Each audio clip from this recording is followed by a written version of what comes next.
Hello there everyone. So this morning I thought I'd drive out to somewhere random and do a bit of exploring. One of the things I'm learning to love about living in Somerset is its paradoxical nature, because it appears to be very soft. In fact, my little nickname for this part of the world generally is it's all part of the soft underbelly of the south of England.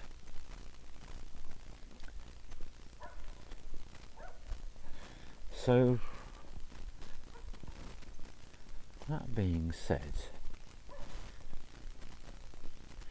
nothing is as it seems really, is it?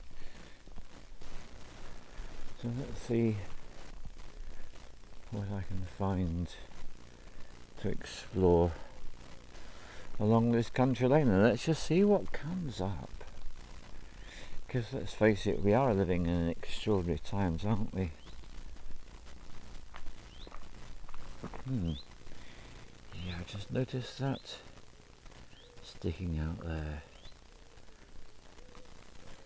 It's almost like an invitation.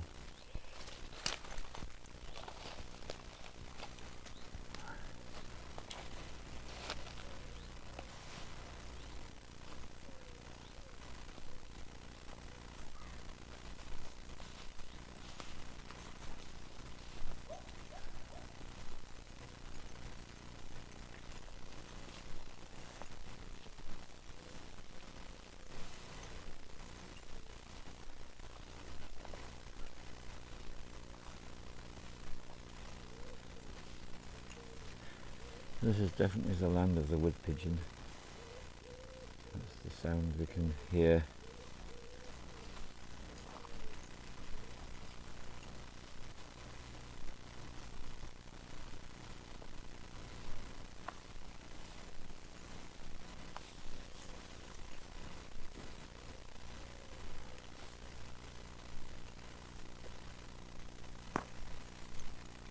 And sunny.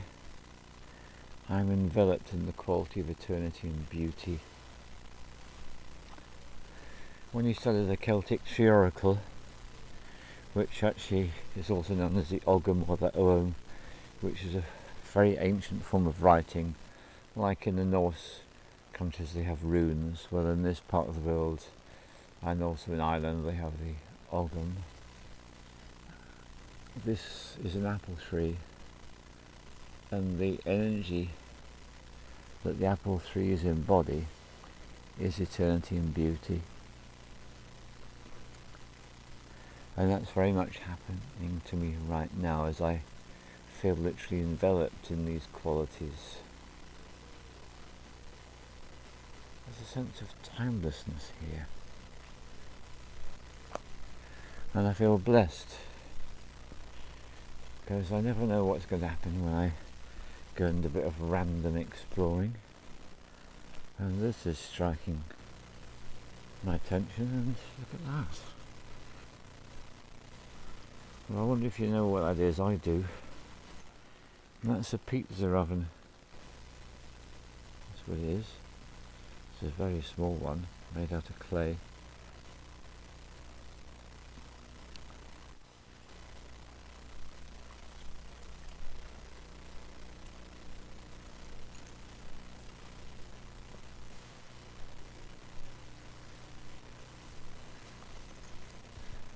And this apple tree's got some ragwort growing beneath it. Generally regarded to be a pest, but actually it's also a medicinal herb, which is indeed prescribed by herbalists in certain very specific situations. It was once prescribed to me. A useful plant like so many. And then here's something that's worth stopping and noticing. So on this particular apple tree, that's a cluster of mistletoe. So mistletoe is a fascinating plant. It is parasitic, in as much as it's managed to colonise this little section of the tree, and it is all its nutrition is being provided for by the tree. So literally the water through the xylem and nutrients through the phloem of the trees, living cambium there, that's all being provided, the nutrients for this ivy. And it's got a home, it's got a place from which it can grow, so it's literally able to take in the light and the carbon dioxide as well, and that's what gives it life.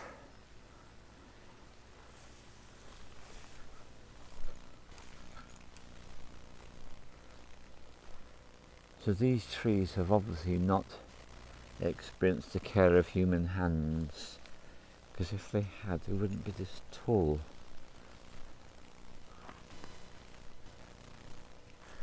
There's a fair amount of ivy going on some of the trees. There was a time people used to regard ivy to be a pest and pull it all off. Now there's a difference of opinion. Some people like to leave the ivy alone, some people like to remove it.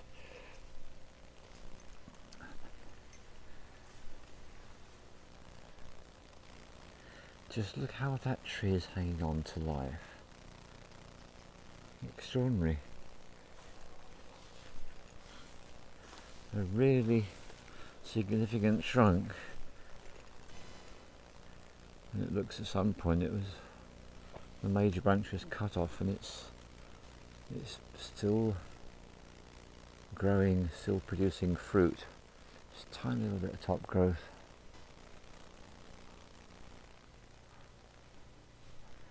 And that one's a similar story, isn't it? Almost dead, but no. New growth, new life. It looked like it was almost all over. This could be a metaphor for something, couldn't it? But I'm sure it is. So we have here what permaculturists call a guild. So I've got 2 permaculture design diplomas, which I obtained whilst I was living in the intentional community that was known as Middlewood in North East Lancashire. I lived there for 4 years with a group of people. We came together deliberately to find land and to create a community. So the tree at the top there, that's an ash, which is all about rebirth and peace. And there's another ash, which is all about rebirth and peace. And there's another apple full of fruit. But what I wanted to show you, I'm very happy to be so easily distracted by the beauty of all these plants, is that beneath this apple tree are sort of brambles growing. Now in permaculture you talk about a guild. So a guild is a community of plants that at first human beings wouldn't even understand there was a relationship, but there's a very strong relationship going on here between this apple tree and these brambles. In fact, one of my absolute all-time favourite desserts is blackberry and apple pie, and it's like, yeah, you can start to see why, because the 2 life forms, the 2 spirits of the blackberry and the apple actually form a connection together. So this would only happen in a place that has been neglected by humans. A more conventional approach would be to have removed everything growing around that tree.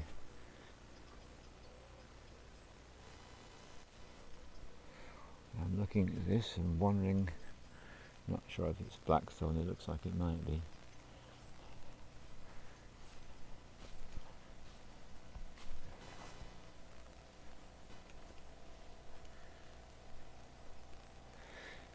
So I'm very happy with this walk. Sometimes you really do get more than you bargain for, and that's what this feels like. Let's just see what happens up here. No idea. I haven't been here before.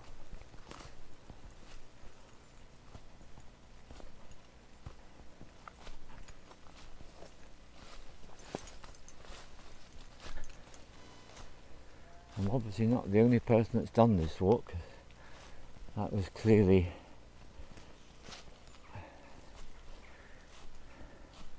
made easier to access.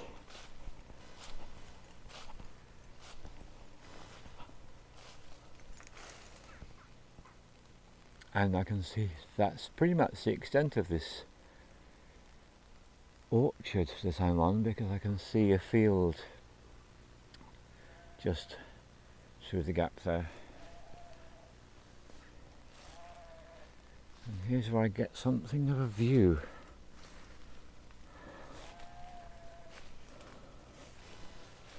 If I can show you. There we are. Something of a view, definitely. That's looking out towards just west of Street, and what is obscured by the trees, but I happen to know that if I was able to rise just above these trees, I would actually be looking at Glastonbury Tor. It's only a few miles away from Glastonbury. That gives the impression of being right in the middle of nowhere.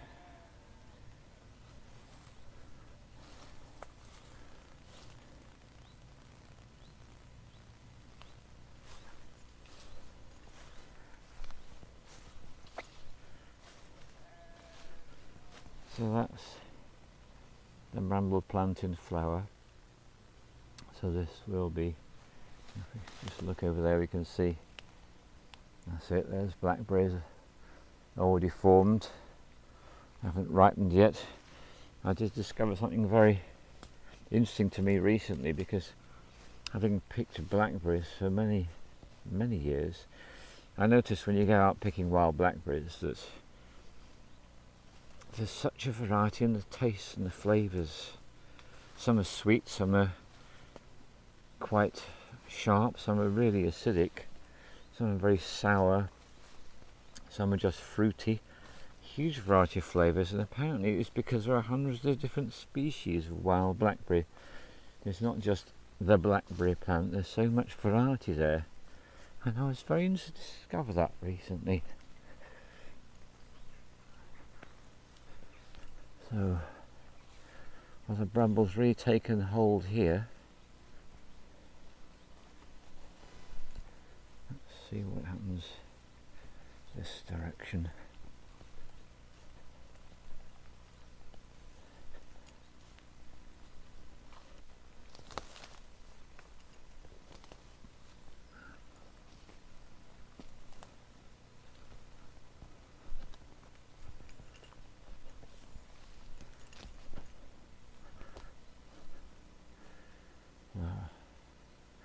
So what happens when fruit trees are not managed is the size of the fruit diminishes and diminishes and diminishes until it reaches the size of what they would be wild almost. And actually what I'm looking at there, that's a branch that's broken off, and it's growing all the way to here.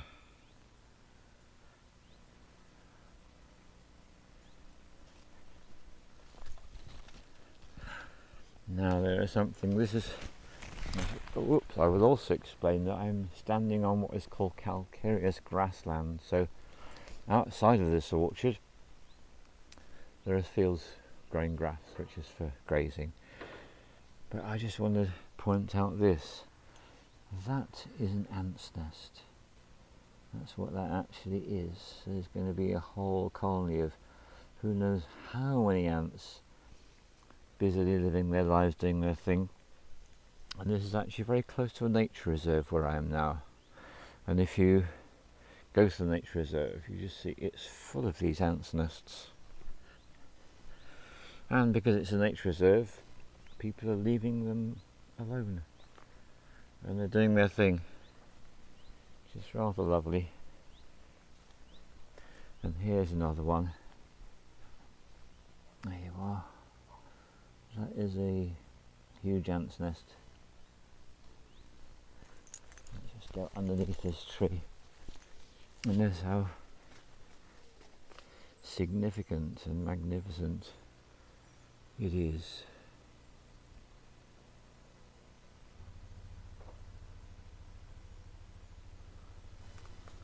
There we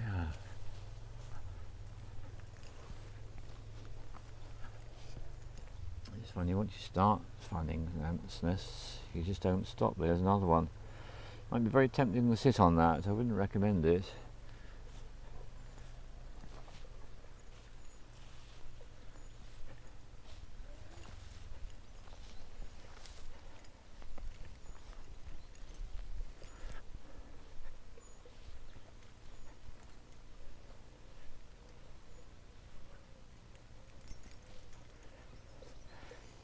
Now, talk about variation in the bramble family. Look at that. What a different colour file from the other one that I saw just a few yards away.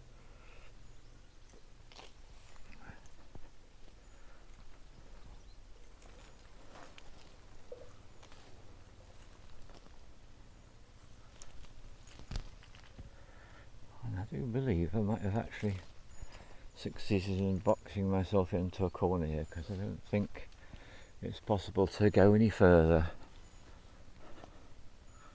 I can see a sign of human habitation down there.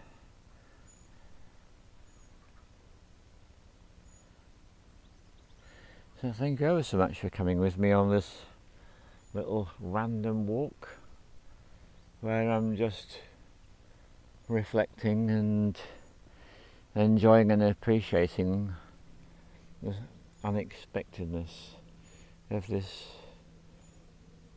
utterly beautiful location that was once well managed and has been left to go wild. And that just brings up so many observations. Oh, look at this. Oh yeah, sorry about that. I'm just shocked and surprised in a delighted way, because I'm looking at a rose here, and of course a rose means there are going to be rose hips. There we are, let's have a look. Yeah, some fat, juicy green rose hips, one of the best sources of vitamin C, certainly the best source in this part of the world. So this plant is going to be providing lots and lots of that wonderful vitamin C and bioflavonoids and loads of other substances which science doesn't recognise, which is so useful and so powerful to keep human beings well and healthy. Right, and with the sounds of the barking of the dogs, the bleating of the sheep and the movement of the tractor, I shall say goodbye to you. Thank you very much.